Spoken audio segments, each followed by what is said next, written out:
আসসালামু আলাইকুম ওয়া রাহমাতুল্লাহি ওয়া বারাকাতুহু। আলহামদুলিল্লাহি রাব্বিল আলামিন ওয়াস সালাতু ওয়াস সালামু আলা নাবিয়্যিনা মুহাম্মদ ওয়া আলা আলিহি ওয়া আসহাবিহি আজমাইন, আম্মা বা'দ। প্রশংসা কেবল আল্লাহ তাআলার, দরুদ এবং সালাম প্রিয় নবী মুহাম্মদ মুস্তাফা সাল্লাল্লাহু আলাইহি ওয়াসাল্লামের, যিনি আমাদেরকে সত্য এবং সুন্দরের পথ বাতলে গেছেন,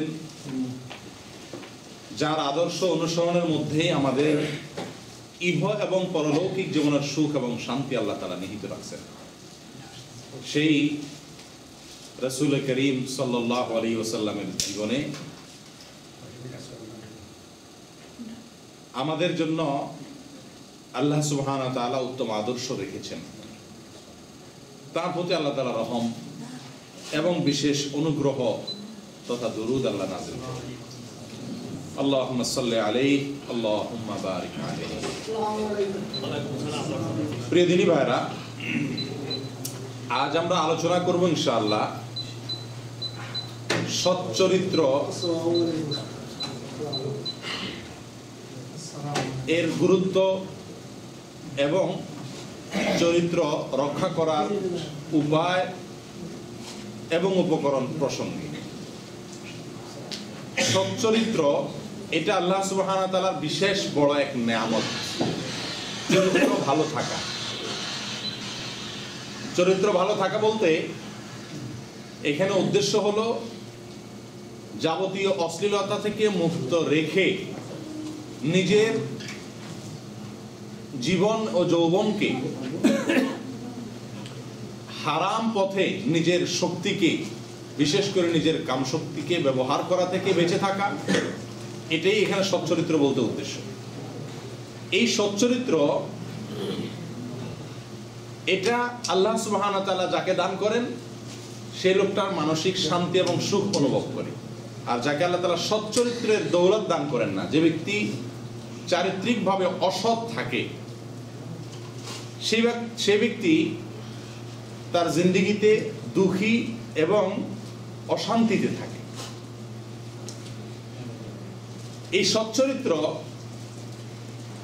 বিশেষ করে যৌবনকালে, যৌবন বলতে কোনো বিশেষ বয়স নয়, যতদিন আল্লাহ তাআলা শরীরে শক্তি রেখেছেন, গুনাহ করার মতো ক্ষমতা যতদিন শরীরে আছে, চারিত্রিক গুনাহসমূহ করার, চরিত্র সংক্রান্ত গুনাহসমূহ করার ক্ষমতা যতদিন আছে, এই বয়সটায় আল্লাহ সুবহানাহু ওয়া তাআলার ইবাদত এবং বন্দেগীতে কাটানোর গুরুত্ব প্রসঙ্গে রাসূলুল্লাহ সাল্লাল্লাহু আলাইহি ওয়াসাল্লামের একটা হাদিস আমরা স্মরণ করতে পারি।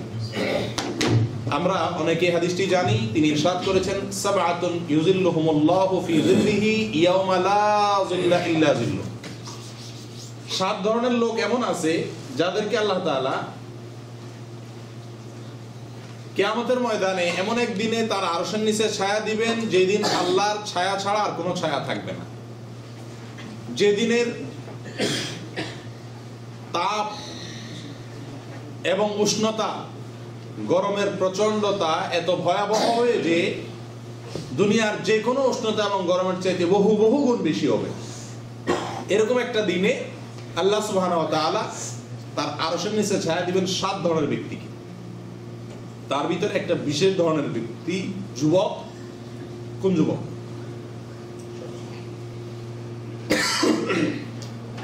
কোন যুবক যাকে আল্লাহ তাআলা আরশের নিচে ছায়া দিবেন? কে বলতে পারে? হাদিসে যেভাবে আছে, যে সচ্চরিত্র এবং যৌবন বয়সে ইবাদত করেছে। মাশাআল্লাহ, এসে গেছে সচ্চরিত্রটা। আমি আলোচনায় বলছি, সেজন্য আপনি যোগ করে দিয়েছেন। হাদিসে ওইটা নাই, হাদিসে আছে শাবুন। জি বলেন। ওই যুবককে, যুবক একটি সুন্দর মহিলা একাকী নির্জনে তার সহবাসের জন্য ডেকেছে, কিন্তু সে আল্লাহর ভয়ে সে থেকে বিরত রেখেছে। ওই যুবককে আল্লাহ তাআলা মাশাআল্লাহ, আপনি এক জায়গার হাদিস আরেক জায়গায় লাগাইছেন।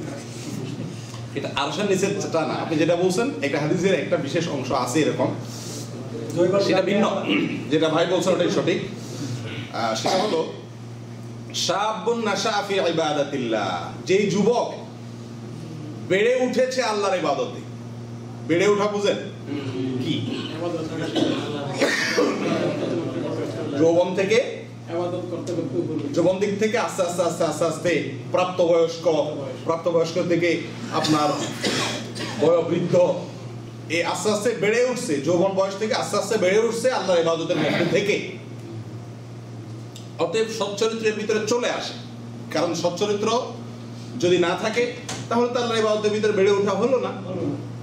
তাহলে আমরা বলতে পারি একটা বিশেষ শ্রেণীর যুবক আছে যাদেরকে আল্লাহ তাআলা আরশের নিচে ছায়া দিবেন। তারা হলেন ওই যুবকেরা যারা বেড়ে উঠছেন আল্লাহর ইবাদতে। কিছু যুবক আছেন যারা গুনাহের কাজে বেড়ে উঠছেন 2 নম্বরই করে, প্রেম প্রীতি ভালোবাসার নাম দিয়া যত কুকর্ম আছে এগুলা করছেন বা অনেক খারাপ কাজ করছেন। কোন একটা বয়সে এসে হয়তো বুঝতে পারছেন ভুল, তওবা করছেন আল্লাহর কাছে, আল্লাহ হয়তো মাফও করছেন। এই শ্রেণীর লোকেরা যদি জান্নাতি হয়, কিন্তু কিয়ামতের ভয়াবহ মুহূর্তে আল্লাহর আরশের নিচের যে ভিআইপিদের যে বিশেষ স্টেজ থাকবে আল্লাহর আরশের নিচে, সেখানে জায়গাটা পাবে। কথা বুঝতে পারছেন? আল্লাহ তাআলা আমাদেরকে আরশের নিচে ছায়া পাই এরকম যুবকদের তালিকাভুক্ত হওয়ার তৌফিক দান। প্রিয় দিনী ভাইরা, তাহলে আমাদেরকে সচ্চরিত্রবান হওয়ার ব্যাপারে বিশেষভাবে যত্নশীল হতে হবে নাকি? কোরআনে কারিমে আল্লাহ তাআলা সফল ঈমানদারদের 8টা মার্কা বলছেন সূরা মুমিনুনের শুরু থেকে। কয়টা মার্কা বলা হয়েছে? কাদের? সফল ঈমানদারদের, যারা সার্থক। কিছু ঈমানদার আছে ঈমানদার, কিন্তু তার ঈমানটা তার কাজে আসবে না, তার ঈমানটা তার উপকারে আসবে না, এটা ব্যর্থ ঈমানদার নাকি? আল্লাহ তাআলা বলেন কদ আফলাহাল মুমিনুন, ঈমানদাররা সফল সার্থক হয়ে গেছেন। কোন ঈমানদাররা? আল্লাযীনা হুম ফি সালাতিহিম খাশিউন, যারা তাদের সালাতে খুশু অবলম্বন করে। এখানে অনেকগুলো মার্কা বলে আসছেন আল্লাহ তাআলা, একটা পর্যায়ে বলছেন ওয়াল্লাযীনা হুম লিফুরুজিহিম হাফিজুন, এবং যারা তাদের লজ্জাস্থানগুলোকে হেফাজত করে, কন্ট্রোল করে। তাহলে সচ্চরিত্র এটা সফল ঈমানদারের একটি অন্যতম বৈশিষ্ট্য। একজন ঈমানদার তার এই যে ঈমান এবং আমলের একটা বিজনেস আল্লাহর সঙ্গে করতেছে, এই বিজনেসে লাভবান হওয়ার জন্য, সার্থক হওয়ার জন্য অন্যতম একটা শর্ত হলো কি? চরিত্রটাকে কলঙ্কমুক্ত রাখা, পবিত্র রাখা, সঠিক রাখা। বুঝে আসছে ভাই? আমরা অনেকেই যৌবনকালে হয়তো অনেক কুকর্মে লিপ্ত হচ্ছি, বা অনেক বয়োবৃদ্ধ আছেন যাদের যৌবনকালে অনেক অপকর্ম, খারাপ কাজ করেছেন, যৌন সংক্রান্ত অপরাধে ডুবেছিলেন। যদি তারা কোনো কালে ভালো হয়েও যান, যদি কোনো কালে তারা তওবা করে ইবাদতের পথে ফিরে আসেনও, কিন্তু ওই যৌবনকালে যে গুনাহের সমুদ্রে ডুবেছিল, গুনাহের অন্ধকারে নিমজ্জিত ছিল, যে অপকর্মগুলো করেছিল, ওইগুলোর স্মরণ তার জীবনে আসবে নাকি ভুলে যাবে? ওগুলোর স্মরণ যখন আসবে তখন কি তার কাছে খুব ভালো লাগবে? যেহেতু সে ওই পথ থেকে ফিরে আসছে, এখন তার কাছে মনে উঠতেই তার ভেতরে এক অদৃশ্য দাহন, জ্বলন সে অনুভব করবে। ঠিক কি ঠিক না? অপরাধ বোধের এক যন্ত্রণা তার ভিতরে করে ফেলছে একটা বয়সে, কিন্তু পরবর্তীতে মৃত্যু পর্যন্ত সে সুখের সব ব্যবস্থার ভিতরে থাকলেও তার যৌবনকালে যে সে অন্যায়, অত্যাচার, অবিচার নিজের উপরে করেছিল, নিজের চরিত্রকে ধ্বংস করেছিল, ওই কারণে সে সারা জীবন আপনার অপরাধের যেটাকে বলে অপরাধ বোধের যে তাড়া, এই তাড়া সে সারা জীবন তাড়িত হবে এবং মানসিক যন্ত্রণা সে থাকবে। কথা বুঝে আসছে ভাই? এই জন্য যৌবনকালটা মানুষের জীবনে যেমন গুরুত্বপূর্ণ সময়, তেমনি যৌবনকালের চরিত্রকে হেফাজতে রাখা গুরুত্বপূর্ণ। কথা বুঝে আসছে? আল্লাহ তাআলা আমাদের সকলের যৌবনকে একেবারে ফুলের মতো পবিত্র রাখার তৌফিক দান। বিশেষ করে আজকের এই যুগে যখন ইন্টারনেট প্রত্যেকের পকেটে পকেটে ঢুকে গেছে, বিশেষ করে ইন্টারনেট যখন পকেটে পকেটে ঢুকে গেছে এবং ওই আকাশ সংস্কৃতির মাধ্যমে বাতাসে উড়ে এসে অশ্লীলতা মানুষের ঘরে ঘরে টেলিভিশনের মাধ্যমে ঢুকে গেছে, এরকম একটি যুগে এসে একেবারে এরকম একজন যুবক পাওয়া খুব জটিল, যার চরিত্রের, যৌবনের চরিত্রে কোনো ধরনের কালিমা ছিল নাই। এরকম যুবক পাওয়া খুব কঠিন। তাহলে এবার হিসাব করেন আরশের নিচে ছায়া পাওয়া যুবক কয়জন হবে? খুব বেশি। প্রিয়দিনী ভাইরা, তাহলে আমরা বুঝলাম ইমানদার হিসাবে সার্থক হইতে হলে কি হতে হবে? ওয়াল্লাযীনা হুম লিফুরুজিহিম হাফিজুন, আয়াতের উপর আমল করতে হবে, অর্থাৎ লজ্জাস্থানকে হেফাজত করতে হবে, ঠিক কি না? আরশের নিচে ছায়া পাইতে হলে নিজের চরিত্রকে ভালো রাখতে হবে। বুঝলাম তো? একটি হাদিস এবং একটি আয়াতের আলোকে সার্থক ইমানদার হওয়ার জন্য, আরশের নিচে ছায়া পাওয়ার জন্য হলেও আমাদের চরিত্রকে ভালো রাখতে হবে। ইসলাম চরিত্রকে ভালো রাখার জন্য কিছু উপায় বাতলে দিছে, কিছু পদ্ধতি বলে দিছে, যে পদ্ধতিগুলো অ্যাপ্লাই করলে আমাদের সমাজে আমাদের চরিত্রগুলো কি থাকবে? ভালো থাকবে। এর কিছু কাজ আছে যেগুলো আমার নিজেকে করতে হবে, কিছু কাজ আছে যেগুলো সমাজের অন্য দায়িত্বশীলদের করতে হবে, কিছু কাজ আছে যেগুলো সমাজের সকলকে মিলে করতে হবে। 3 ধরনের কাজ। আমাকে যে কাজটা করতে হবে সেটা হলো, আল্লাহ তাআলা কোরআনে কারীমের ভিতরে বলেছেন, লা তাকরাবুজ জিনা, লা তাকরাবুজ। অনেক হারাম কাজের কথা আল্লাহ তাআলা কোরআনে কারীমে বলেছেন, নিষেধ করেছেন বিভিন্ন হারাম কাজ থেকে। জিনার ব্যাপারে আল্লাহ তাআলা নিষেধাজ্ঞাটার স্টাইল দেখেন, পদ্ধতিটা দেখেন। আল্লাহ তাআলা বলছেন লা তাকরাবুজ জিনা, তোমরা জিনার, ব্যভিচার এর ধারে কাছেও, ব্যভিচারের ধারে কাছেও যেও না। মানে কি? মানে হলো ব্যভিচার তো সংগঠিত হবে যে, সেটা তো পরে, তার আগে অনেক ভূমিকা অনুষঙ্গ পার হয়ে গিয়ে মানুষ ব্যভিচারে লিপ্ত হয়। তো ব্যভিচারের পথ দেখায় এরকম কোনো কাজ করো না, কারণ সেগুলো করা মানে জেনার কাছাকাছি চলে।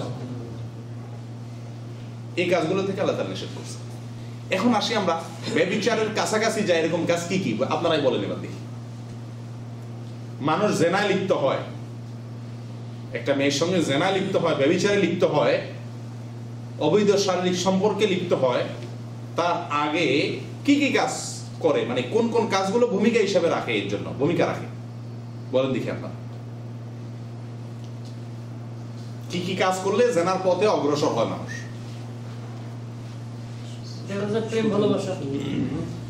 প্রেম ভালোবাসা। বিবাহের আগে, বিবাহ ছাড়া কোনো মেয়ের সঙ্গে, কোনো যুবকের সঙ্গে, কোনো যুবতী, কোনো পুরুষের সঙ্গে, কোনো মহিলার কোনো ধরনের ভালোবাসা, ভালোবাসা নামক ভাইরাস এটা কারোর ভিতরে ঢুকে যাও। এই ভাইরাস যদি ঢুকে যায়, এটা আস্তে আস্তে আস্তে আস্তে আস্তে আস্তে ভালোবাসা থেকে খারাপ বাসায় নিয়ে যায়, অর্থাৎ জেনায় নিয়ে যায়। এটা জেনার কাছাকাছি নিয়ে যায়। তাহলে ভালোবাসা বা প্রেম যেটাকে বলে বিবাহ পূর্বে, সেটা জেনার কাছে নিয়ে যায় যেহেতু, সেই তো আল্লাহ বলছেন লা তাকরাবুজ জিনা, জেনার কাছেও যেও না। এই কাজটা করা যাবে না। এক বলেন, আরো বলেন। আজকাল আইতেছে একদিন পরে 14 ফেব্রুয়ারি ভালোবাসা দিবস, এটা নিয়ে তো অনেক, জি এটা একটা উপলক্ষ আইসা গেছে কিছুটা কোনার কথা ভালোবাসার ভিতরে, তারপর এটা আলাদাভাবে আমরা এটা নিয়েই আলোচনা করবো আজকে ইনশাআল্লাহ। সেটা আছে যে ভালোবাসা দিবস নামে ভ্যালেন্টাইন ডে যেটা পালন করা হয়, এই ভ্যালেন্টাইন ডে পালন করলেও মানুষ জেনার কাছাকাছি চলে যায়। এই ডে পালনের মাধ্যমেও মানুষ আস্তে আস্তে জেনার দিকে চলে যায়। জি এটা একটা কারণ, সুন্দর হলো। জি আরো বলেন। জি মাশাআল্লাহ। মেয়েরা বেপরদায় চলাফেরা করা, মেয়েরা যখন বেপরদায় চলাফেরা করে, কোন পুরুষের নজর যখন পড়ে, তখন তার ভিতরে খারাপ চিন্তা আসে, তখন সে আস্তে আস্তে খারাপের পথে পা বাড়ায়। এটা একটা কারণ। জি খারাপ ছবি বা ছবি এবং খারাপ পত্রিকা, মাশাআল্লাহ এটাই আমি চাচ্ছিলাম, 1 নম্বর এটাই মেইন, এটাই সেটা হলো এই চোখের গুনাহ করা। চোখের গুনাহ কি? চোখ দিয়ে টেলিভিশনের পর্দায় হোক আর মোবাইলের স্ক্রিনে হোক, কম্পিউটারের ভিতরে হোক আর ছাপার কাগজে হোক, অথবা সরাসরি হোক, যেই কোনো ভাবে আল্লাহ তাআলা যে সমস্ত মেয়েদেরকে দেখা হারাম করেছেন পুরুষদের জন্য, সে সমস্ত মেয়েদের দিকে দেখা, এটাকে বলা হয় চোখের জেনা। চোখের জেনা এটাও ওই মূল জেনার দিকে নিতে মানুষকে সহায়তা করে। এই কাজটার মাধ্যমে আস্তে আস্তে মানুষ জেনার দিকে ধাবিত হয়। এটা হলো অনেকটা বর্ডারের মতো। এই চোখটা হলো কিসের মতো? অনেকটা শরীরের বর্ডারের মতো। একটা দেশের যেরকম অনেকগুলো বর্ডার আছে না, চারপাশে যে একটা অনেক অনেক এলাকা নিয়ে বর্ডার থাকে, আমাদের দেহের বর্ডারগুলোর ভিতরে একটা হলো চোখ। এটা দিয়ে আমাদের দেহে প্রবেশ করে। চোখে যে জিনিসটা দেখে ওই জিনিসটা চোখ দিয়ে দেখার পরে আস্তে আস্তে আস্তে মাথায় মনে ঢুকে, ঠিক না? ঢুকার পরে ওইটা মনে মনে মনে মনে ওইটা নিয়ে চিন্তা ভাবনা করে এবার অন্যান্য অঙ্গ প্রত্যঙ্গ দিয়ে ওই কাজটাকে সম্পাদন করার জন্য মানুষ অগ্রসর। তাহলে চোখ এর অপব্যবহার করা, চোখের জেনা, এটাও মানুষকে জেনার কাছে নিয়ে যায়। জি, 4টা হলো। বলেন আরো কিছু থাকলে। ফোনে পাও দিয়ে হাইটাও গিয়ে দিনা করে। জি, পাও দুই পাও দিয়ে হাইটা দেয় এমন জি, হাতে করে। একটা কথা উনি বলছেন সুন্দর, সেটা হলো আল্লাহ যে সমস্ত নারীদের প্রতি আমাদের জন্য পর্দার বিধান রেখেছেন, সে সমস্ত নারীদের সঙ্গে বিনা প্রয়োজনে কথাবার্তা বলা, অথবা তারা পুরুষদের সঙ্গে কথা বলা, দুই পক্ষে মোটামুটি কথাবার্তা হওয়া, এটাও আস্তে আস্তে কি হয়? জেনার দিকে মানুষকে নিয়ে যেতে পারে। তাহলে কি কথা বলবো না? কথা বলবো যদি প্রয়োজন হয়। যাদের সাথে দেখা দেওয়া আমার কি নাই, জায়েজ নাই, মা, খালা, ফুফু, নানি, দাদি, মেয়ে, বোন, এই যাদের সঙ্গে দেখা দেওয়া জায়েজ, যাদেরকে বিয়ে করা হারাম, যাদেরকে বিয়ে করা কি নাই, জায়েজ নাই, মা, বোন, তাদেরকে দেখা দেওয়া জায়েজ। এরকম মহিলারা ছাড়া অন্য কোনো মহিলাদের সঙ্গে প্রয়োজন ছাড়া কথা বলবো না। যদি প্রয়োজনের কথাটা বলতে হয় তাহলে মিষ্টি সুরে তারাও বলবে না, আমরাও বলবো না। আল্লাহ কোরআনে কারিমে নিষেধ করেছেন, ওয়ালা ইয়াখদানা, তারা তাদের কথাকে নরম সুরে বলবে না মেয়েরা। আমরাও কি করব না? নরম সুরে তাদের সঙ্গে কথাগুলো বলবো না। যদি প্রয়োজন হয় ভাবির সঙ্গে, যদি প্রয়োজন হয় খালাতো বোনের সঙ্গে, যদি প্রয়োজন হয় চাচির সঙ্গে, মামির সঙ্গে কোনো কথা বলার দরকার যদি হয়, বিনা দরকারে না, খাজুরি আলাপ করা জায়েজ নেই। খাজুরি আলাপ বুঝুন তো, কেমন আছো, কি খাইছো, এগুলো আস্তে আস্তে জেনার পথে মানুষকে কথা বুঝে আসছে। কারণ মেয়েদের আল্লাহ তাআলা সৃষ্টি করেছেন এমন যে তাদের গলার আওয়াজ, এটার ভিতরে এক ধরনের কি আছে? আকর্ষণ আছে। এই আকর্ষণটা মানুষকে টানে, টানতে টানতে টানতে একটা পর্যায়ে হারাম পথে মানুষকে নিয়ে যায়। যাই হোক, তাহলে আর লাগবে না, মোটামুটি 6টা পয়েন্ট চলে আসছে। এগুলো জেনার ভূমিকা, এগুলো মানুষকে আস্তে আস্তে কোথায় নিয়ে যায়? জেনার দিকে নিয়ে যায়। আমরা পয়েন্টগুলো আবার বলি। 1 নম্বরে রাখি চোখের জেনা। চোখ দিয়ে যদি কোনো পরনারীকে দেখা হয়, সেটা মোবাইলে হোক, কম্পিউটারে হোক, টেলিভিশনে হোক, বাইরে হোক, পত্রিকায় হোক, ম্যাগাজিনে হোক, বইয়ে হোক, যেভাবেই হোক, কোনো পরনারীকে যখন দেখা হয়, বুঝে আসছে কথা, তখন মানুষের অন্তরের ভিতরে আস্তে আস্তে আস্তে আস্তে জেনা করার একটা উপলক্ষ তৈরি হয়ে যায়। 1। 2 নম্বর কি? কথাবার্তা বলা, আমরা বলতে পারি অপ্রয়োজনে কথাবার্তা বলা। 3 নম্বর, মেয়েরা পর্দাহীন ভাবে চলাফেরা করা, এটাও জেনার একটা কি উপলক্ষ। তারপরে 4 নম্বর, বলেন এদিকে কোন ভাই বলছিলেন জানি? ভালোবাসার কথা, অবৈধ প্রেম ভালোবাসা, অর্থাৎ বিবাহ পূর্ব যে সম্পর্ক একজন পুরুষের সাথে একজন মহিলা করে থাকে, বা একজন ছেলের সাথে একজন মেয়ে করে থাকে, এটাকে বলে ভালোবাসা বা প্রেম আমাদের সমাজে, না? এটাও কি করে? একজন মানুষের জিন্দেগিতে আপনার জেনাকে ডেকে আনে। তাহলে আমরা জেনা থেকে বাঁচার জন্য আল্লাহ তাআলা বলছেন, লা তাকরাবুজ জিনা, তোমরা জেনার কাছেও যেও না। এই কাজগুলো থেকে বাঁচলে ইনশাআল্লাহ আপনার চরিত্র কি থাকবে? হেফাজতে থাকবে।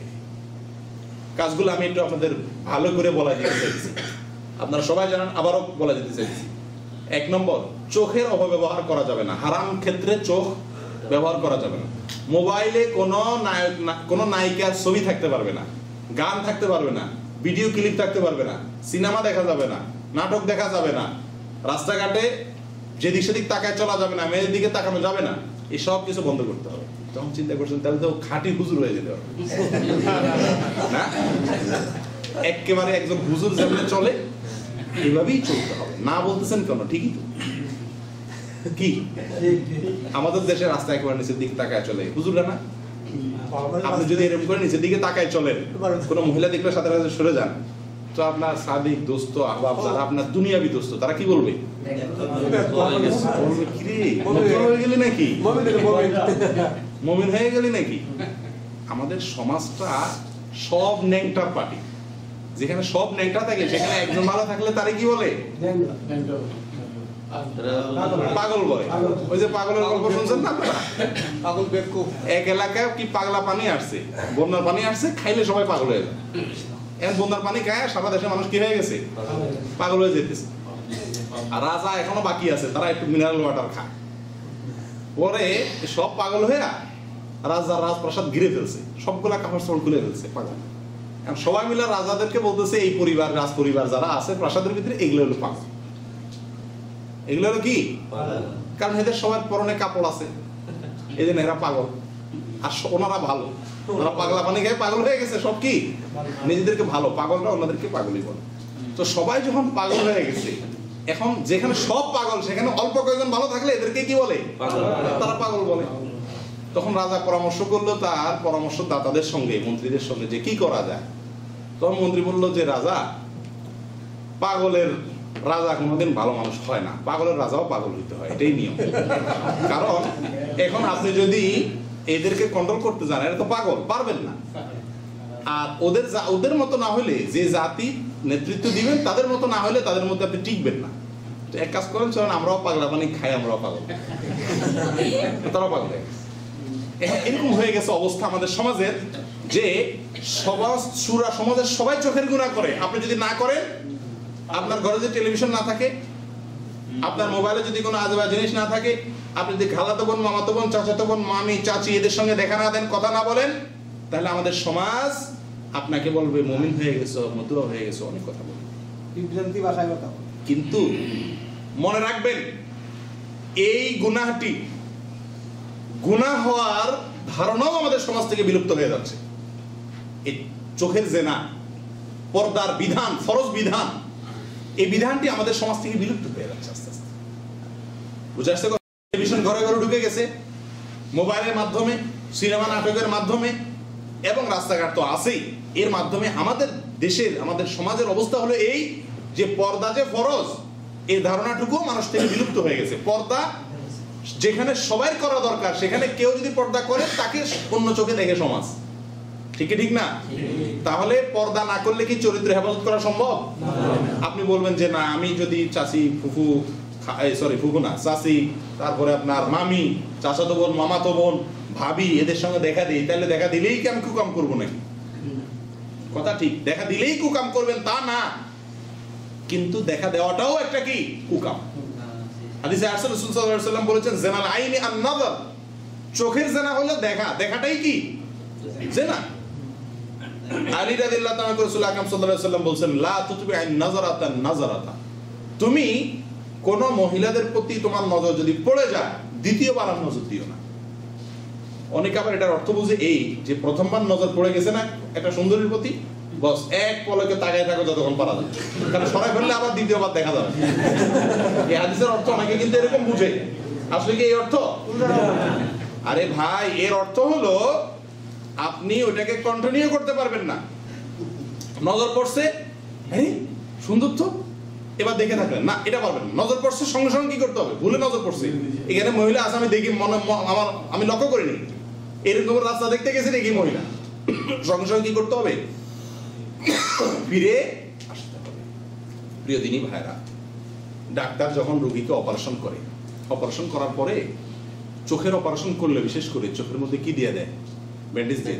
দেখছেন আপনারা? ব্যান্ডেজ দিয়ে বলে দেয় এতদিন ব্যান্ডেজ খোলা যাবে না, অর্থাৎ চোখ দিয়ে সে দেখতে।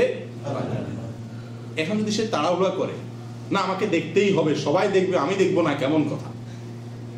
সবাই লাল নীল দেখবে দুনিয়ার, আমিও দেখবো, এটা যদি দেখার জন্য সে তাড়াহুড়া করে এবং সময়ের আগেই সে পট্টি সরায় ফেলে, তাহলে সে হয়তো, যদি চোখ সেরকম থাকে, ঝাপসা ঝাপসা হালকা পাতলা, হয়তো একটু একটু দেখবে প্রথম প্রথম, কিন্তু চিরকালের জন্য অন্ধ হয়ে যাওয়ার কি আছে? সম্ভাবনা।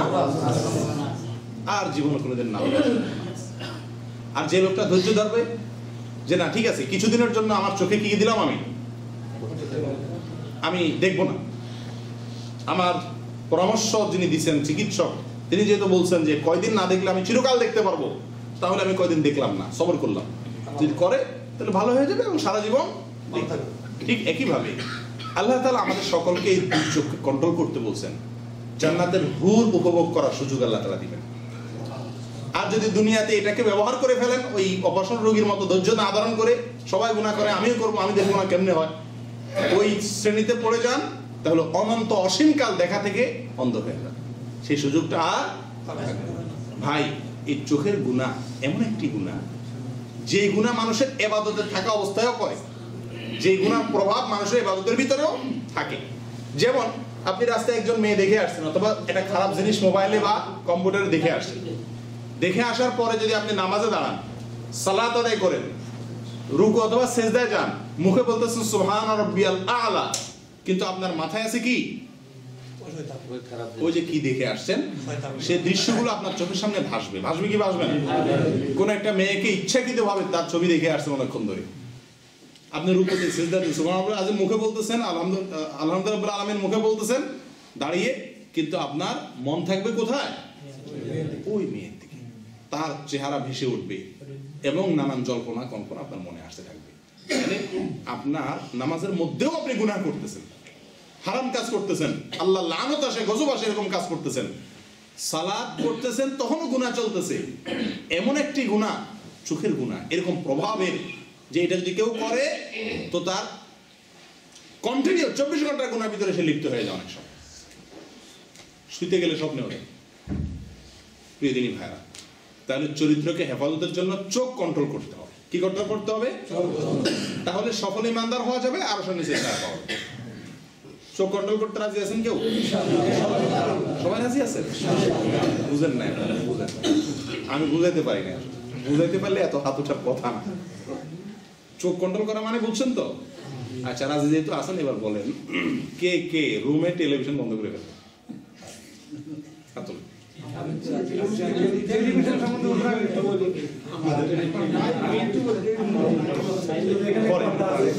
টেলিভিশন বন্ধ করতে রাজি আছেন? আচ্ছা, হাত তোলা লাগবে না। শুনেন ভাই, এটা একটা যুদ্ধ। আমি সৌদি আরবে আসছি, আসার পরে আমার বাসা নিচে কেরালা থেকে, তার সাথে টেলিভিশন সহজ ছিল। তো কিছুদিন আমি দেখলাম যে দেশের খবর আমার রাখার দরকার হয়, ইসলামিক প্রোগ্রাম দেখার দরকার হয়, তো সেজন্য রাখলাম। কিছুদিন কয়েকদিন ব্যবহার করে দেখলাম ওই প্রোগ্রাম নাম তলে তলে সবই চলে। কারণ প্রোগ্রাম দেখতে গেলে শুধু প্রোগ্রাম দেখা হয় না, অ্যাডভার্টাইজে মেয়ে দেখা লাগে না, সংবাদ দেখতে গেলে মহিলা দেখন লাগে না, অ্যাডভার্টাইজ দেখন লাগে না, অ্যাডভার্টাইজের ভিতরে খারাপ জিনিস আসে না, পরনারী দেখতে হয় না, তারা দেখলে কুচিন্তে আসে না। তাহলে পরে ওইটা আমরা বাসা বন্ধ করে দিলাম, আর লাগানো হয়নি। আলহামদুলিল্লাহ চলছে তো জীবন। আমাদের শেখের বাসায় টেলিভিশন নাই, মাশাআল্লাহ, চলতেছে তো জীবন নাকি? অনেকে মনে করে এটা ছাড়া কেমনে থাকে। আমাকে অনেক জিজ্ঞেস করছে, কি বলেন প্রবাস জীবন এটা ছাড়া কিভাবে সম্ভব? কারণ প্রবাস জীবন আমাদের এত সময় হাতে কাটানোর মতো কোনো জায়গা নাই, সেজন্য টেলিভিশন দেখে আমরা সময় কাটাই। সাহাবায়ে কেরাম ইবাদত করতে করতে এত আমল, ইসলামে এত কর্মসূচি রাসূল সাল্লাল্লাহু আলাইহি ওয়াসাল্লাম দিয়েছেন, যারা করতে করতে করতে করতে সময় পাচ্ছেন না। অনেক সাহাবী এসে বলছেন, ইয়া রাসূলুল্লাহ, আমার জন্য বেশি হয়ে গেছে এই ইসলামের এত কর্মসূচি, একটু সংক্ষেপ করে বলে দেন আমাকে, অল্প কিছু আমল যেটা করলে আমি জান্নাতে যাব। ওনারা সময় পাইতেন না ইবাদত করতে করতে, শর্টকাট করে দেওয়ার জন্য রাসূল সাল্লাল্লাহু আলাইহি ওয়াসাল্লামের কাছে বলতেন। আর আমাদের হাতে এত সময় যে কাটানোর জন্য টেলিভিশন লাগে। এটা এক ধরনের বিভ্রান্তি। শয়তান আমাদের সামনে ইসলামের সমস্ত কাজগুলোকে পর্দা দিয়ে রাখছে। আমরা চোখে কাজ পাই না, সেজন্য টিভি দিয়ে আমরা সময় নষ্ট করি। টেলিভিশন ইসলামিক প্রোগ্রামের নামে দেখবেন, অনেকে বলেন, ভালো কথা। যাদের বাসায় ইসলামিক চ্যানেল আছে তারা কি শুধু ইসলামিক চ্যানেল রাখেন, অন্য কোনো চ্যানেল রাখেন না? এরকম কে আছেন আমাকে দেখান শুধু ইসলামিক চ্যানেল আছে, অন্য কোনো চ্যানেল নেই? পিস টিভি বাংলা আছে, আর কোনো চ্যানেল নেই? আছে এমন কেউ? আমার জানা মতো নেই। তাহলে অন্য চ্যানেল থাকার মানে কি? গুনাহ করা। বলে তাহলে আপনারা টিভিতে প্রোগ্রাম করেন কেন? আমরা টিভিতে প্রোগ্রাম করি এই জন্য যে কিছু লোক টিভি দেখতেই আছে, আমাদের কথা শুনতেছে না। তো যেহেতু দেখতেই আছে, তাকে ভালো জিনিসটা দেখার সুযোগ করে দেওয়া। নতুন করে আমরা কাউকে দাওয়াত দেই না, ভাই আপনি পিস টিভি দেখার জন্য টেলিভিশন কিনেন, কখনো জায়েজ না এটা বলা। কেন? হ্যাঁ, এটা ওই ব্যক্তির জন্য জায়েজ হবে যে ব্যক্তি শুধুমাত্র ওই চ্যানেলটাই কি করবে, রাখবে, আর কিছু দেখবে না। সে এটার সঙ্গে খবরের নাম দিয়ে আরেকটা নিবে, খবরের লগে টবরও হবে, আস্তে আস্তে সবই হবে। কথা বুঝে আসছে ভাই? এই হারাম গুনাহটি এতটা ভয়াবহ যে তার প্রভাব নামাজেও থাকে, এবং এটা মানুষের শরীরের বর্ডারের মতো। বর্ডার দিয়ে যদি ভাই অন্য দেশের লোক ঢুকে পড়ে, অন্য দেশের আপনার বাহিনী ঢুকে পড়ে, তাহলে রাজধানী কিন্তু কি হয় না, নিরাপদ থাকে না। এই চোখ দিয়ে যদি আমাদের জেনা হয়ে যায়, তো অন্তরে যায় সেটা জেনার জল্পনা কল্পনা হয়ে যায়, আমাদের অন্তর অর্থাৎ শরীরের রাজধানীটাও শয়তানের দখলে চলে যায়। এই জন্য চোখের জেনা থেকে বাঁচার চেষ্টা করতে হবে। কি বলেন, করবেন তো ইনশাআল্লাহ? দেখেন একদিনে সম্ভব হবে না, কিন্তু প্ল্যান করেন আস্তে আস্তে আস্তে এই পথ থেকে সরে আসতে। এটার ভিতরে শান্তি নেই ভাই, এটাতে শান্তি আছে? চোখের জেনা করার ভিতরে কোনো শান্তি নাই। আমি বারবার বলে থাকি, এটা চুলকানির মতো। চুলকাতে যেরকম অনেক মজা লাগে, চুলকানির শেষে কি লাগে? জলে, ঠিক না?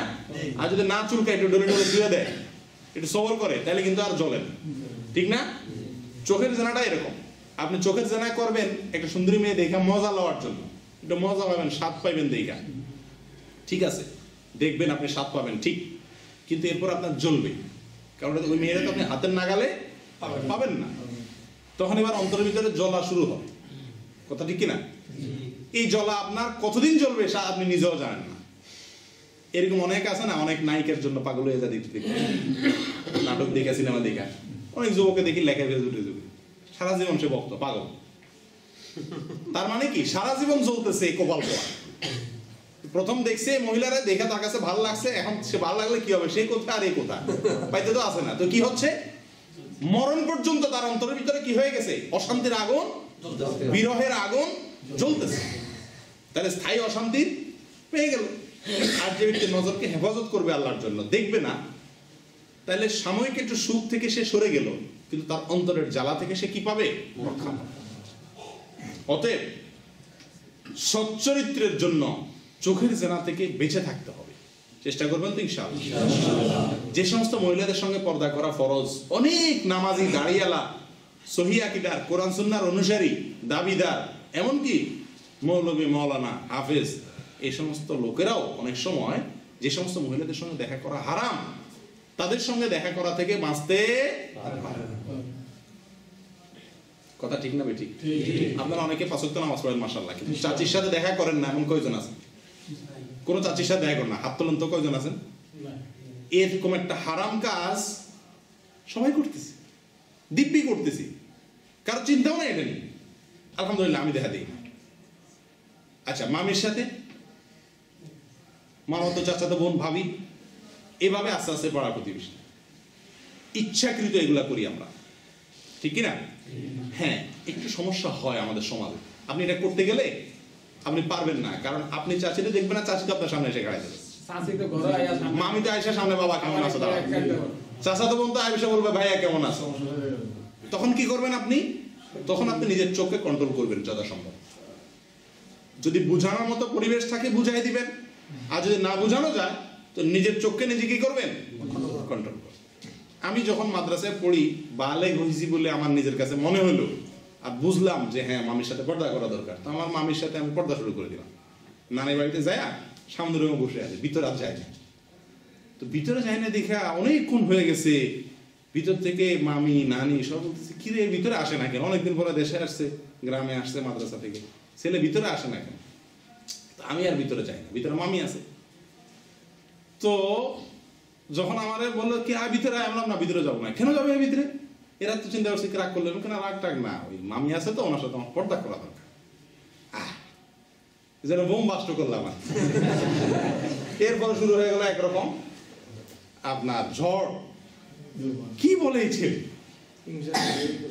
যাই ঝড় চলেন চলেন, মামির কান্দার কে দেখে, পুরা বাড়ি গরম করে ফেলছে। বেটি কান্দা কান্দতেছে এই বলে যে এই ছেলে রে, এই জন্মের পর থেকে রেপ করলে কারণে মনে বড় করছি, আরে ছেলে আমার সাথে পর্দা করতে আসছে। কেমনে বুঝায় যে মামি কোলে কারণে করে বড় করছেন, ঠিক আছে, কিন্তু আপনার লাগে আমার বিয়ে যায়, মামা যদি মারা যায় অথবা তালাক দিয়ে দেয়, তাহলে আমি আপনারা বিয়ে করতে পারি শরীয়ত অনুযায়ী। আর যারা বিয়ে করার সুযোগ আছে তার সাথে দেখা দেওয়া কি নেই, জায়েজ না। আমরা তো বলি যে কেন মামি তো মায়ের মতো, জি মতো, মা না। কথা বুঝে আসছে? আমার এক মুরব্বী, ঢাকার খুব পরিচিত ঘনিষ্ঠজন। এই বেচারা বলে আমি বাসে একবার যাইতেছি, তো আমার দেশে তো এখন ইন্ডিয়ার মতো হয়ে গেছে, ছেলে মেয়ে একসাথে। আগে আমরা ছোটবেলায় একসময় দেখছি মেয়ে কোনো সিটে বসলে তার পাশে সিট খালি থাকলে পুরুষরা দাঁড়ায় থাকবে, তারপর মেয়ের পাশে কি বসতো না। কিন্তু এখন তো কি বসা শুরু হয়ে গেছে, কদিন পরে করলে ওটা শুরু হবে, সমানাধিকার। তো এখন আমার ওই ঘনিষ্ঠ মুরব্বী, বন্ধু মানুষ, বন্ধু প্লাস মুরব্বীর মতো, বয়স্ক, বেশ বয়স্ক, তো উনি বললেন যে আমি গেলাম, বাসে উঠলাম, তো সিটটা খালি মেয়ের পাশে, তো আমি না আসি। মেয়ে বলতেছে, একজন বলতেছে, মেয়ে বলতেছে বসেন চাচা, আঙ্কেল বসেন। তো বললো না বসবো কিভাবে, তুমি মেয়ে মানুষ, তোমার বসে আমি কিভাবে বলবো। তো মেয়ে বলতেছে দেখেন আঙ্কেল, আপনি আমার বাপের মতো, সমস্যা কি?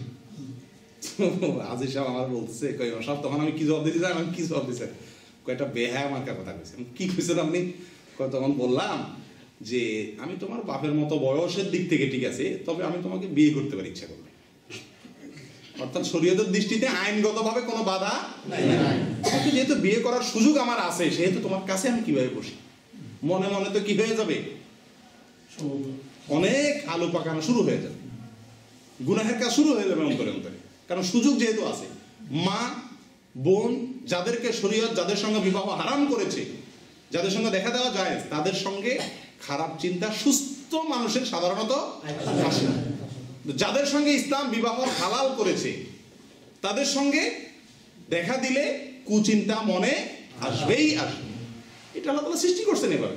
যদি কেউ বলেন যে আমার মনে কুচিন্তা আসে না, তাহলে সে হয় চিকিৎসা করা দরকার, তার পুরুষত্ব নাই, আর না হলে মৃত্যু, দুইটার একটা।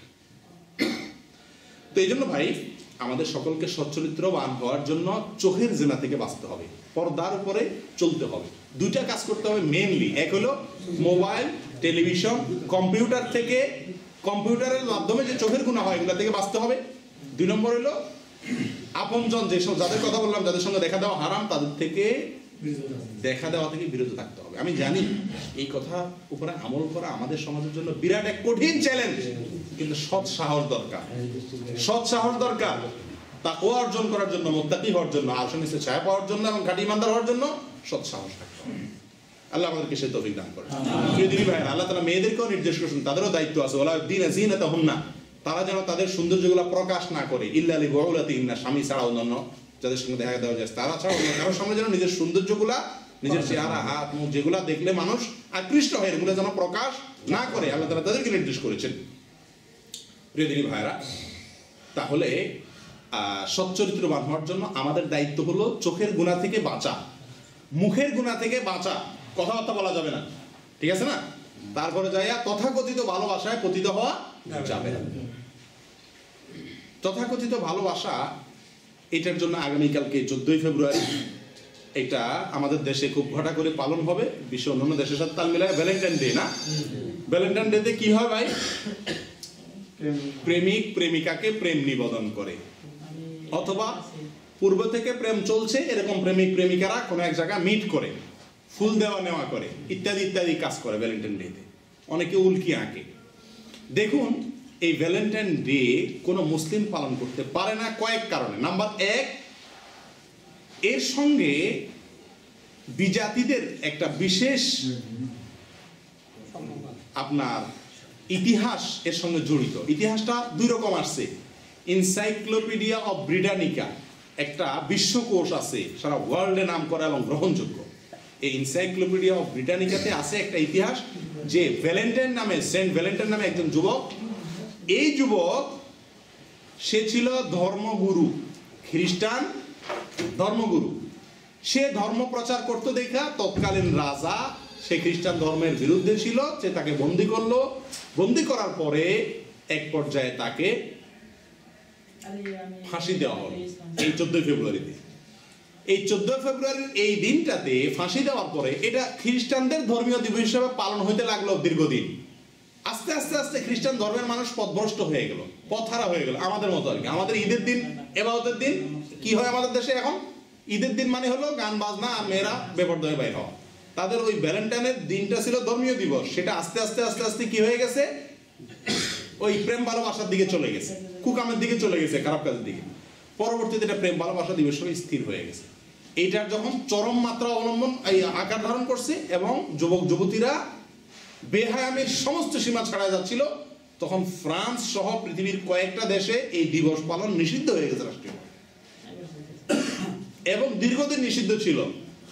এক সময় ব্রিটেনে, যেটাকে আমরা ইংল্যান্ড হিসেবে জানি, এই ইংল্যান্ডে ফুল এবং গিফট আইটেমের ব্যবসায়ী যারা, এরা এই এখনকার যে ইতিহাসটা বলছে এটা এনসাইক্লোপিডিয়া ব্রিটানিকার ইতিহাস নয়, এটা হলো এই আমাদের দেশে মানে এই ভ্যালেন্টাইন ডে কে যে আমদানি করছে শফিক রহমান বিএনপির নেতা, আল্লাহ তারা হেদায়েত দিক তার বিচার করুক, এই লোকটা আমাদের দেশে ভ্যালেন্টাইন ডেটা ঢুকাইছে। তার একটা লেখা সে গর্ব করে বলতেছে, অনেক আগে পড়ছি আমি, সম্ভবত দৈনিক প্রথম আলোতে, সে লিখছে যে এই ভ্যালেন্টাইন ডে বলতে বাংলাদেশের মানুষ কিছুই জানতো না।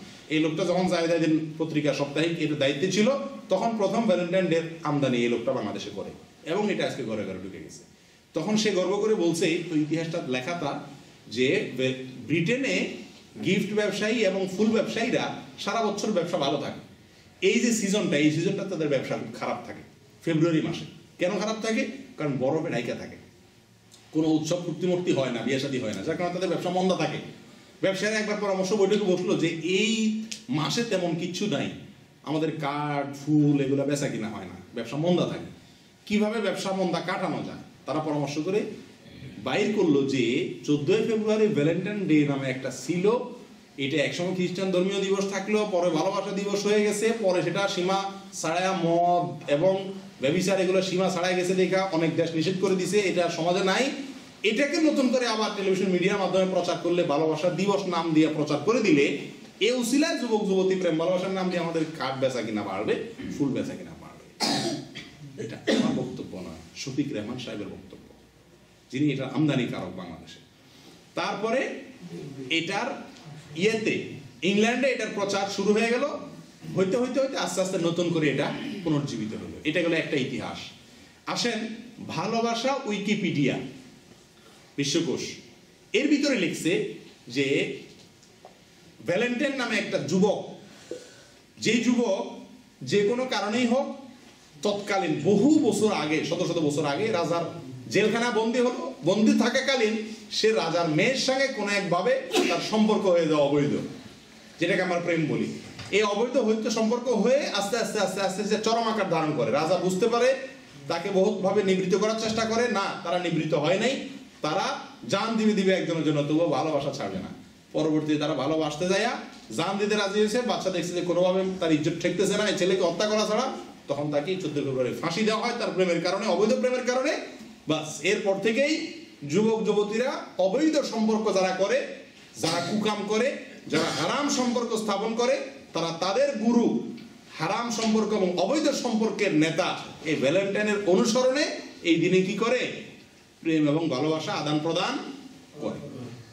দেখেন, কোন মুসলমানের জন্য বিবাহ পূর্ব সম্পর্ক জায়েজ নেই, হারাম। অথবা বিবাহ ছাড়া সম্পর্ক করা, অনেকে আছে বিয়ে করেও মানে কোনো মেয়ের সাথে কি করে? খারাপ সম্পর্ক রাখে, এগুলো হারাম।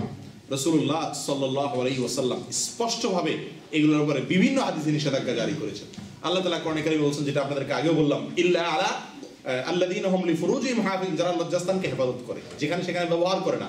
লজ্জাস্থান বলতে শুধু লজ্জাস্থান নয়, তার গোটা কামশক্তি, গোটা দেহের কামশক্তি বা যৌনতাকে কন্ট্রোল করে, শুধু দুই জায়গায় ব্যবহার করার অনুমতি আছে। ইল্লা আলা আজওয়াজিহিম আও মা মালাকাত আইমানুহুম, শুধুমাত্র নিজের স্ত্রী এবং কৃতদাসী, এদের মধ্যে, এদের ক্ষেত্রে আপনি শুধুমাত্র কি করতে পারবেন? আপনার যৌন শক্তিকে প্রয়োগ করতে পারবেন। এছাড়া অন্য কোনো জায়গায় প্রয়োগ করা যাবে না। যারা করেন তারা হারামে লিপ্ত হন। রাসূলুল্লাহ সাল্লাল্লাহু আলাইহি ওয়াসাল্লাম আমাদেরকে নিষেধ করেছেন। তিনি বলেছেন, লা ইয়াখলুয়ান্না রাজুলুন বিইমরাআতিন, বিবাহ ছাড়া অচেনা গায়রে মাহরাম কোন পুরুষ এবং মহিলা একাকী নির্জনে কোথাও একসাথে হবে না। ভ্যালেন্টাইন ডের নাম দিয়া হাজার হাজার লক্ষ লক্ষ যুবক যুবতীরা নির্জনে বরং প্রকাশ্যেও একসাথে হবে এবং জেনা লিপ্ত হবে। প্রিয় দিনী ভাইরা, এই ভ্যালেন্টাইন ডেতে এই যে প্রেম নিবেদন করা হয়, আমরা অনেক সময় শুনি প্রেম পবিত্র জিনিস।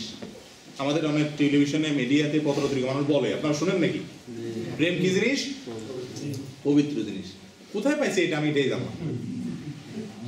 পবিত্র রাখার আর জিনিস পাইলো না, প্রেম বুঝি পবিত্র হইলো। প্রেম বলতে যেটা এখন প্রেম বুঝায় আর কি, প্রেম বলতে মানে অবৈধ সম্পর্ক যেটা, এটারে বলে কি বিবাহ ছাড়া সম্পর্ক, যেটা এটা বলে কি পবিত্র জিনিস। কত জঘন্য কথা। অনেকেই মনে করে যে বিবাহের আগে একজন আরেকজনকে জানা বোঝার জন্য আমরা বিবাহ করার নিয়ত প্রেম করলে অসুবিধা নেই, অনেকে মনে করে। আসলে কি তাই? বিবাহ করার নিয়ত প্রেম করা যাবে? আমি ধোক্কা দেবো না মেয়েরে, তার বিয়েই করবো পাক্কা, তো এখন এঙ্গেজমেন্টও করে রাখছি, তলে তলে তার লগে প্রেম করি, ডেটিং করি, কথা বলি, মজা লই, যায় আছে এগুলা? হারাম। ইল্লা আলা আজওয়াজিহিম, আপনার যৌনতা শুধুমাত্র স্ত্রীর ক্ষেত্রে ব্যবহার করতে পারেন, স্ত্রী হওয়ার আগ পর্যন্ত এগুলার প্রয়োগ চলবে না, হারাম। দিদিনী ভাইরা, আমরা অনেকেই প্রবাসে থেকেও এই লিপ্ত। আমি জানি বহু মানুষ সম্পর্কে যারা প্রবাসে আছেন, টেলিফোনে মোবাইলে বিভিন্ন মেয়েদের সঙ্গে কুসম্পর্ক রাখে। হালাল না হারাম? হারাম। এবং মানুষের চরিত্রকে ধ্বংস করে দেয়। প্রিয়দিনী ভাইরা, এই ভ্যালেন্টাইন ডে নামে যে ভালোবাসার নামে যে জোয়ার শুরু করছে, যৌবনের ভ্রম যেটাকে বলে, এটার কিছু ক্ষতিকর দিক সম্পর্কে আমরা জানি। 1 নম্বর ক্ষতিকর দিক হলো মানুষের লজ্জা নষ্ট করে দেয়। কি করে দেয়? লজ্জা। এই প্রেম ভালোবাসার নামক এই রোগ যদি কারোর ভিতরে ঢুকে, সে ব্যক্তি বেহায়া। বেহায়া হয়ে গেলে কি হয়? রাসূলুল্লাহ সাল্লাল্লাহু আলাইহি ওয়াসাল্লাম বলেছেন, ইযা লাম তাস্তাহি ফাসনা মা শি'ত। যখন মানুষের হায়া থাকে না, তখন কি হয়? সে যা ইচ্ছা তা করতে পারে, তার কোনো বাধা থাকে না। তো 1 নম্বর হলো এই তথাকথিত প্রেম, এর মাধ্যমে মানুষের হায়া নষ্ট হয়ে যায়, লজ্জা চলে যায়। 2 নম্বর, মানুষের জীবনে অশান্তি নেমে আসে। প্রেম করে শান্তির জন্য, আসলে কি শান্তি আসে? অশান্তি আসে না? কি কি অশান্তি আসে? নাম্বার 1, প্রেম করে যারা অবৈধভাবে অবৈধ কাজ করে যারা বিয়ে করে ঠিক আছে পরে, কিন্তু শুরু করে অবৈধ কাজ দিয়া, এই বিয়েগুলো খুব কমিটি এবং এদের জীবনের সুখ খুব কমিটি। আচ্ছা, প্রেম ভালোবাসার শিক্ষক, সবচেয়ে বড় শিক্ষক কারা বলেন তো? ট্রেনিং দেয় কারা আমাদের সমাজে? সবাই আমাদেরকে সবাই প্রেম ভালোবাসা শিখায় কারা? সিনেমার নায়ক নায়িকারা, নাটকের নায়ক নায়িকারা। এরা না প্রেম ভালোবাসা শিখায়? কেমনে করতে হইব, প্রেমের জন্য জীবন দিতে হইব, বাপ মার বিরুদ্ধে বাইরে যেতে হইব, এগুলো শিখায় কারা? ওই যে আমরা উপন্যাস পড়ি না, উপন্যাসের যারা লেখে তারা, নাটক যারা দেখায় তা করে তারা, তারপরে আপনার সিনেমার নায়ক নায়িকারা। এদের জীবনে যারা প্রেম ভালোবাসার শিক্ষক, ওস্তাদ এই লাইনের, তাদের জীবনের অবস্থা কি জানেন তো? কি জানেন? এগুলা সংসার টিকে না। যারা পত্র পত্রিকা পড়েন, খবর রাখেন, এই যত নায়ক নায়িকা আছে, এগুলা 4 নম্বর 5 নম্বর বিয়ে শেষ। এক একটা 4 নম্বর 5 নম্বর বিয়ে শেষ। ওই ছেলে হলে বউ থাকে না, বউ হলে স্বামী থাকে না, কয়দিন পরে তালাক হয় না। কারণ হলো অবৈধ কাজের উপরে ভিত্তিত এটা টিকে না। তাহলে এদের পারিবারিক জীবন, এদের সাংসারিক জীবন জাহান্নাম হয়ে গেছে, অশান্তি হয়ে গেছে, বেঁচেও এরা মরে গেছে। এই লোকগুলো হলো প্রেম ভালোবাসার শিক্ষক। তাদের জীবনে যদি এই অবস্থা হয়, তাদের অনুসরণ যারা করবে তাদের কি হবে? একই অবস্থা হবে। ঠিক না? আমাদের দেশে হোক আর অন্য দেশে হোক, এই সিনেমার জগতের সাথে যারা জড়িত আছে নায়ক নায়িকা, এদের জীবন ইতিহাস হলো সব এরকম। সুখী সংসার, সুখী জিন্দেগি এদের জিন্দেগিতে নসিব। তাহলে এটা হলো এই ভ্যালেন্টাইন ডে পালনের আরেকটা ক্ষতি, যে এর ফলে কি হয় না, মানুষের জীবনে শান্তি থাকে না, সমাজে অশান্তি শুরু হয়ে যায়।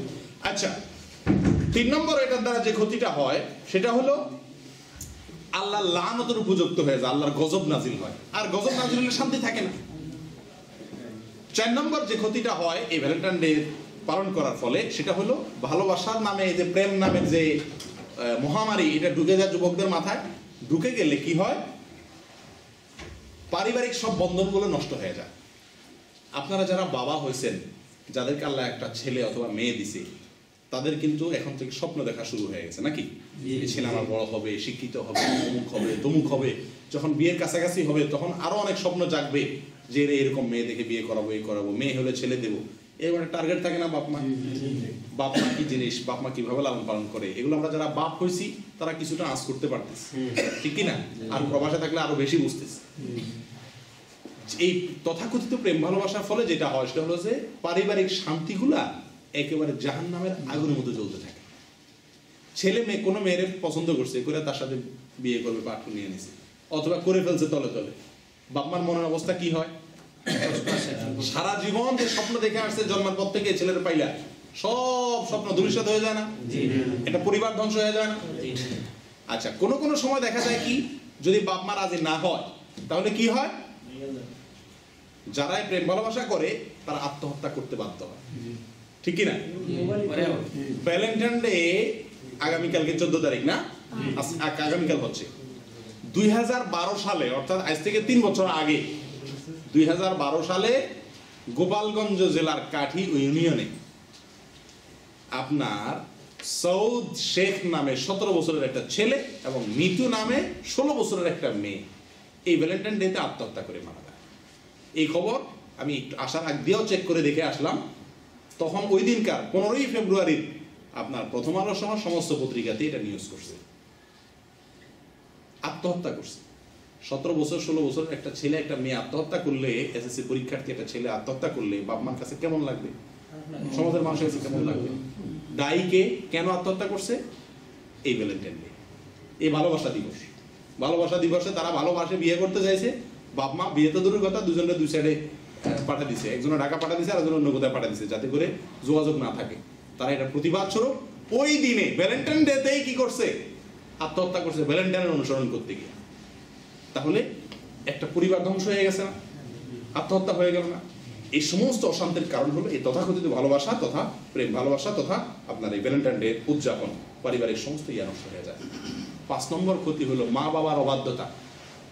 মা বাবার অবাধ্য হয়ে যায় প্রেমের নাম দিয়া।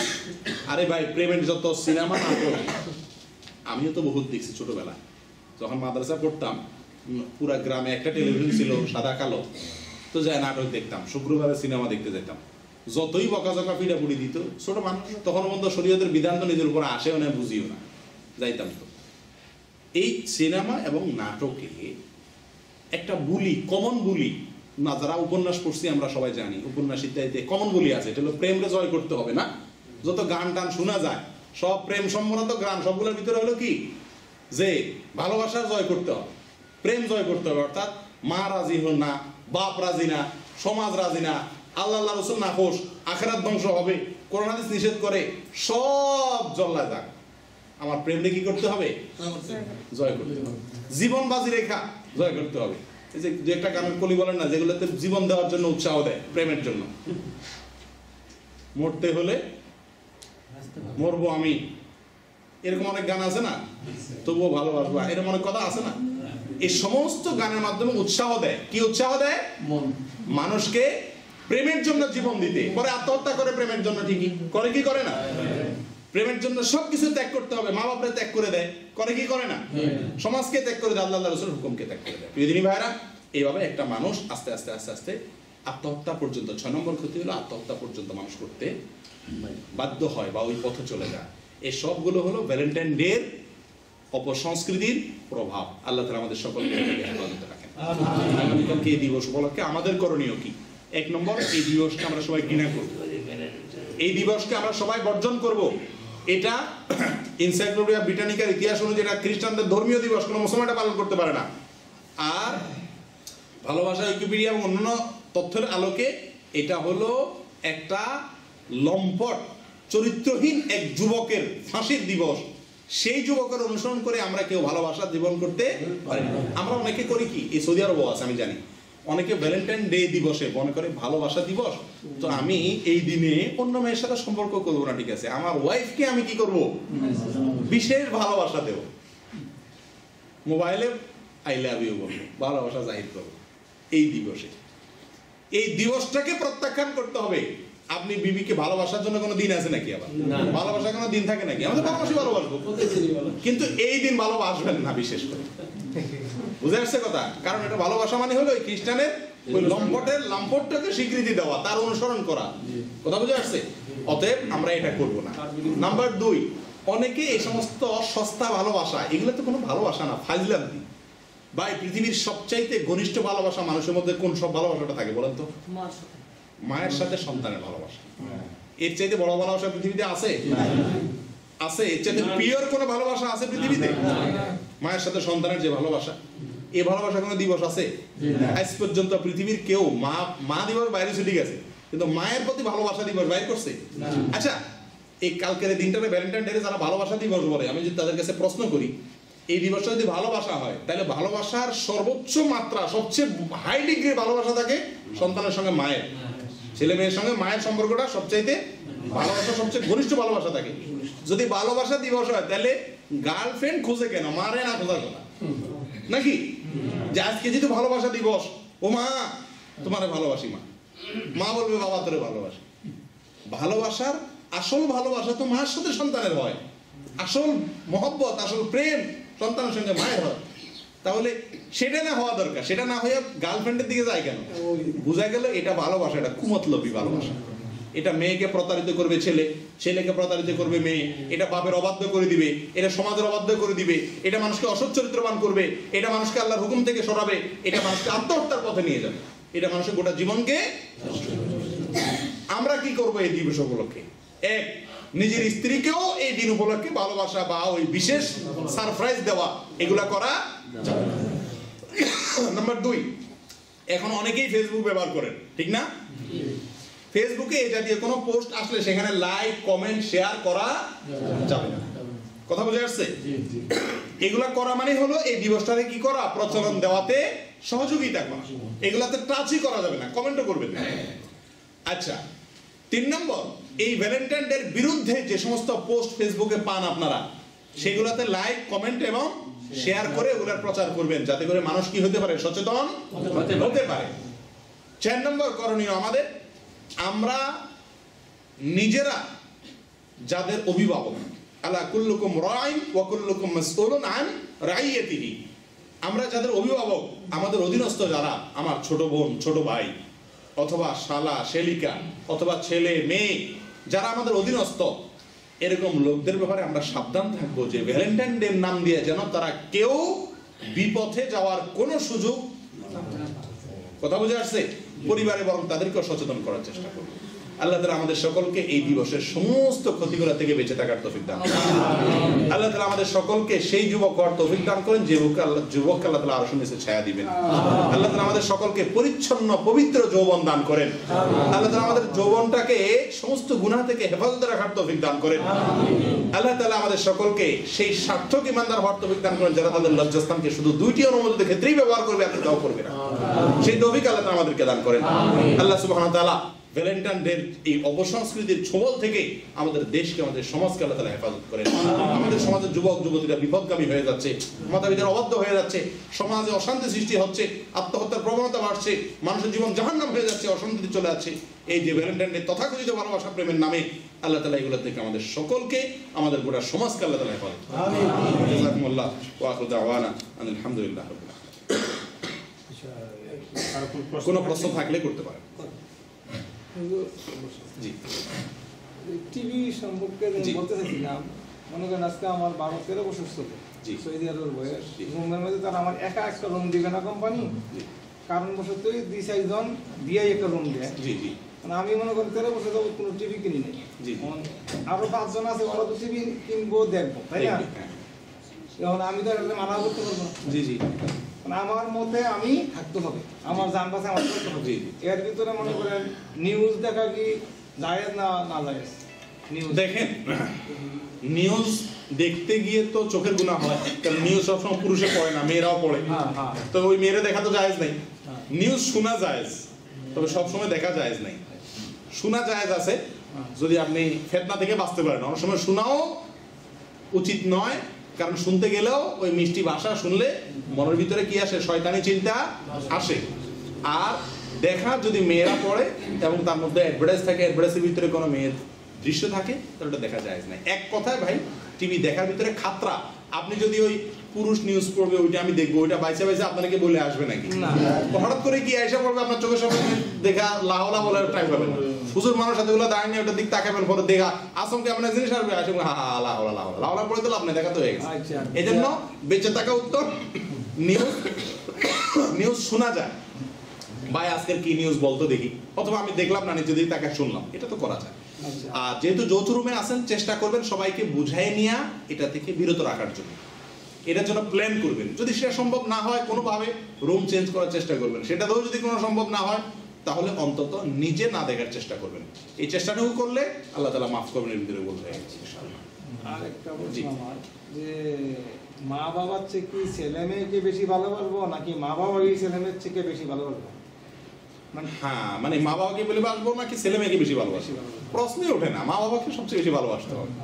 ছেলে মেয়ের প্রতি ভালোবাসা মা বাবার সাথে কম থাকতে হবে। কিন্তু সৃষ্টিগতভাবে এমন আমরা বেশিরভাগ লোকই যে সন্তানের প্রতি আমরা কি দুর্বল হয়ে পড়ি মা বাবার চাইতে বেশি।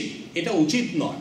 উচিত হলো আমার সন্তানের একটা চাহিদা আর মা বাবার একটা চাহিদা, মা বাবারটা প্রাধান্য দেবো। এটাই একজন ইমানদারের জন্য করা উচিত। এবং শুধুমাত্র সন্তান নয়, সন্তান, স্ত্রী, এদের চাহিদার চাইতে মা বাবার চাহিদারে কি দিতে হবে? প্রাধান্য দিতে হবে। ওমর রাদিয়াল্লাহু তাআলা আমার ছেলেকে স্ত্রীকে তালাক দেওয়ার অনুমতি দিয়েছেন, সেটাই করছেন, মা বাবার চাহিদাকে প্রাধান্য দিয়েছেন। অতএব এটা করা উচিত আমাদের। জি, এরপর কোনো প্রশ্ন? আর না, আপনার জি, অন্য কেউ? কৃতদাসের হুকুম নাকি এখন জারি আছে? জি, কৃতদাস দাসীর বিধান এখনো আছে। কৃতদাস মানে হলো যুদ্ধবন্দী। কোরআন এবং হাদিসের আলোকে যে যুদ্ধ হয়, কোরআন এবং হাদিসের আলোকে যে জিহাদ হয়, জিহাদ যুদ্ধ শুধু না, জিহাদ যুদ্ধ বলতে সাধারণ অনেক যুদ্ধই বোঝা যায়। এই জিহাদের ভিতরে যদি অমুসলিম বা কাফের পক্ষের কোন ছেলে এবং মেয়ে আপনার হাতে বন্দী হয়ে আসে, তাদেরকে বলা হয় কৃতদাস এবং দাসী।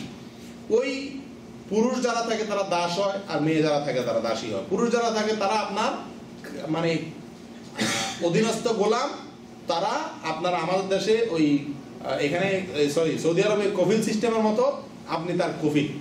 বেশ সময় এতটুকু কফিল মালিক হয় না, আপনি তার মালিক। আপনি ইচ্ছা করলে তারা বিক্রি করতে পারবেন, ইচ্ছা করলে আপনি তারা কাজে খাটাতে পারবেন, ইচ্ছা করলে তার দিয়ে ইনকাম করাতে পারবেন, ইচ্ছা করলে তারে আপনি একেবারে আপনার কিনা একটা জিনিসকে যেমন করতে পারেন এমন করতে পারেন। তবে কোনো যৌন সম্পর্ক স্থাপন করা যাবে না কৃত দাসের সাথে। কথা কথা একজন মহিলা কিনলো, কিনা ওই দাসকে স্বামী হিসেবে ব্যবহার করলো না, তা পারবে। কথা বুঝে আসছে? কিন্তু এর বিপরীতে কৃত দাসী যদি হয়, কৃত দাসী যদি কোনো পুরুষে কিনে, তাহলে তার জন্য সেই স্ত্রীর মতো তার সাথে সহবাস করা যায়। এখন ভাইয়ের প্রশ্ন হলো, কৃত দাস এবং দাসীর এর প্রথা এখনো আছে কিনা? এখন বর্তমানে পৃথিবীতে কোথাও কৃত দাসী নাই। কিন্তু যদি কোরআন এবং হাদিসের আলোকে জিহাদ হয় কোথাও, তাহলে অবশ্যই কৃত দাসীর প্রথা চালু হতে পারে। এই বিধান আল্লাহ রহিত করেন নাই। কথা বুঝতে পারছেন? তবে রাসূলুল্লাহ সাল্লাল্লাহু আলাইহি ওয়াসাল্লাম চেষ্টা করেছেন যথাসম্ভব কৃত দাসীদেরকে মুক্ত করে দেওয়ার জন্য।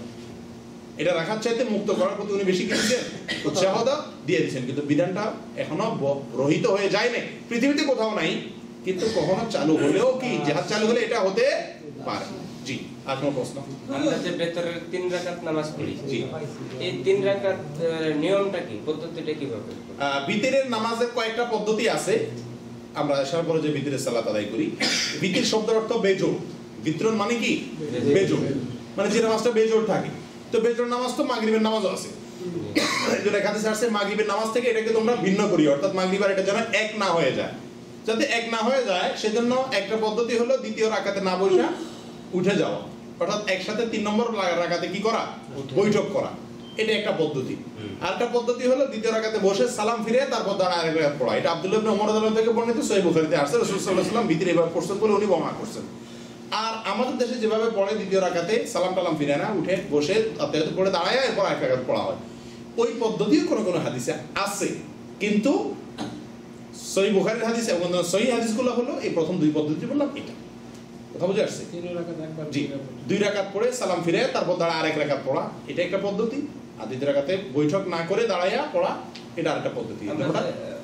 আমরা যে হাত উঠাইয়া, জি, এরপরে আসেন ইয়ার মধ্যে দোয়া কুনুত পড়ার ব্যাপারে। দোয়া কুনুত পড়ার আমাদের দেশে সাধারণত পড়া হয় হলো রুকুতে যাওয়ার আগে। রুকুতে যাওয়ার আগে সূরা ফাতিহা পড়ে সূরা মিলায়া তারপরে একটা তাকবীর দিয়ে দোয়া কুনুত তারপর রুকুতে যাওয়া হয়।